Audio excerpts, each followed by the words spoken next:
Magandang araw sa lahat. Pansamantala pong umiba ang ating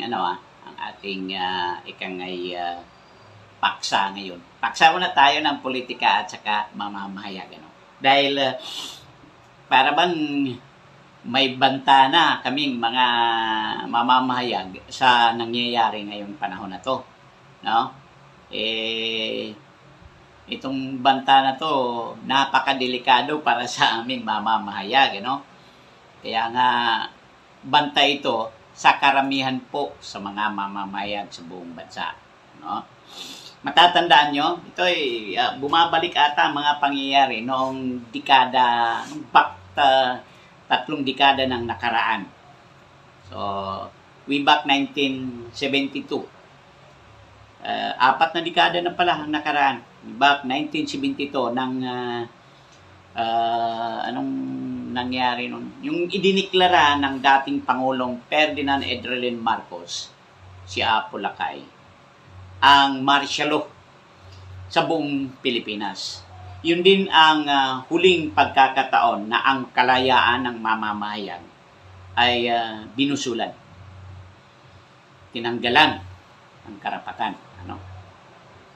Ang kagimbal-gimbal ng rehime na yon ay hindi talaga mapapawi sa aming isipan na nasa ika-4 na antas ng lipunan, kaming mga media magpakailanman.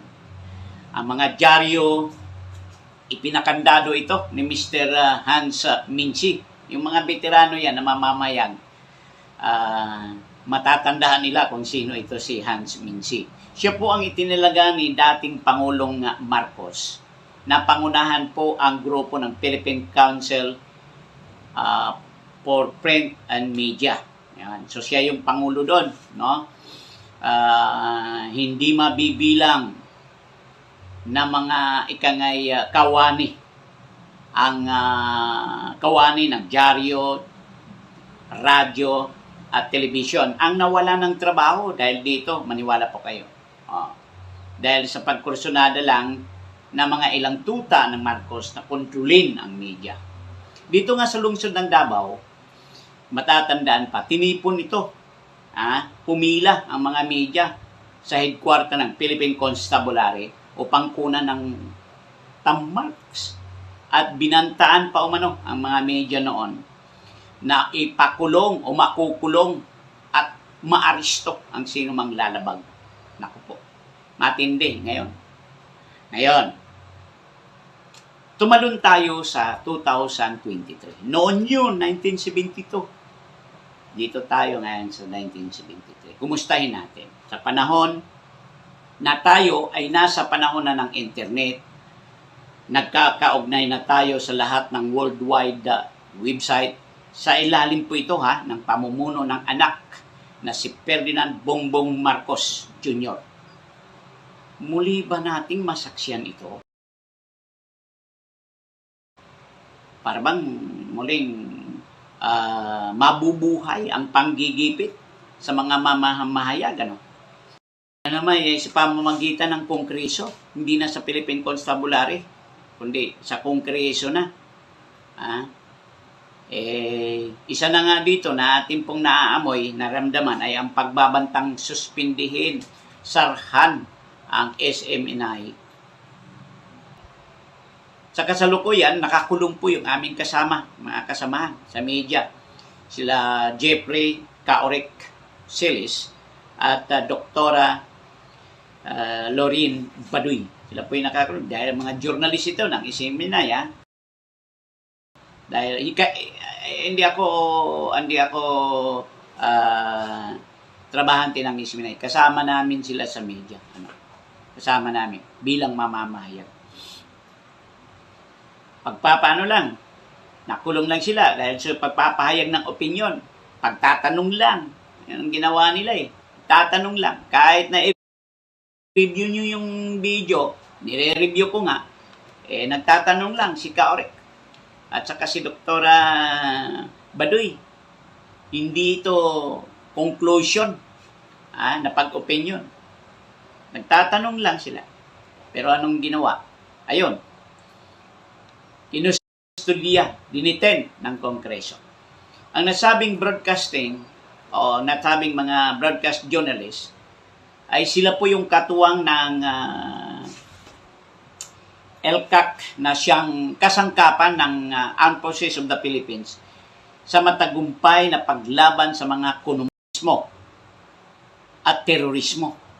Yan nakakalungkot na hanggang sa ngayon ang Malacanang tahimik, pipi sa mga nangyayari na mga kaguluhang diyan sa Kongreso. Wala kang marinig mula doon kay Pangulong BBM. Bagkos binalita tuloy na siya nag-positive. Iisipin natin, bumaba na sa 2,000, linggo-linggo ang pag-positive ng COVID. Ngayon pa siya nag-positive na mayroon ng kaguluhang nangyayari. Muli, nagdududa tuloy ang mga nasa ikaapat na tas ng lipunan kung gaano katotoo ito. Bagamat medyo sa atin naman, panalangin natin na sana'y gumaling. At ito pa, tahimik ang palasyo nang bumuelta o mano na hindi sumang-ayon si Vice President Inday Sara Duterte.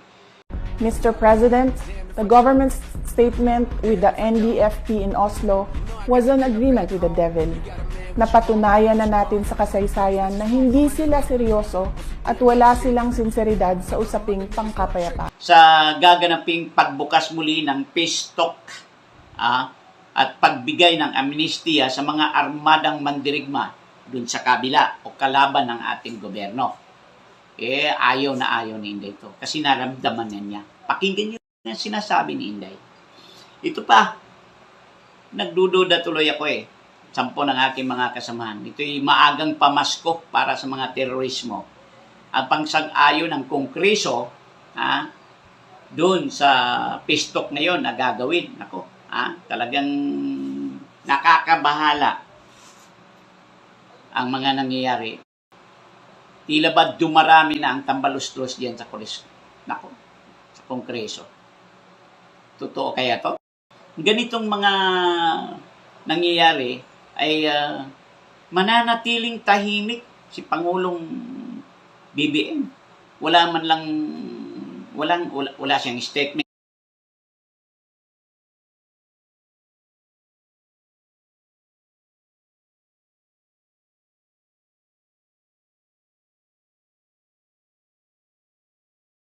na pinalabas dahil dito. Nakakatakot. Nakakapanindig balahibo. Ika nga. Magganon pa man, umaasa talaga tayo na sana siya'y gumaling nang sa ganun ay muling pamunuan ang ating bansa.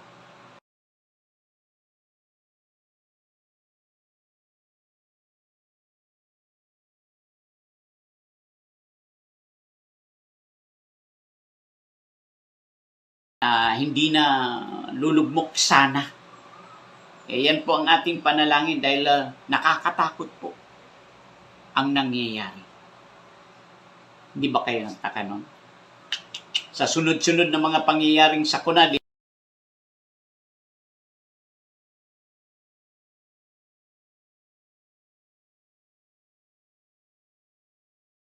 ating bansa, naku po, sunod-sunod din ang lindol. Ito kaya ay nagdulot ng maglubhang pagkabiyak ng pader ng Unity Team. Tatanong lang po. Baka sabihin nila na ano na ba naman ito? Muli, sa linggo, anong petsa yun? Sa linggo,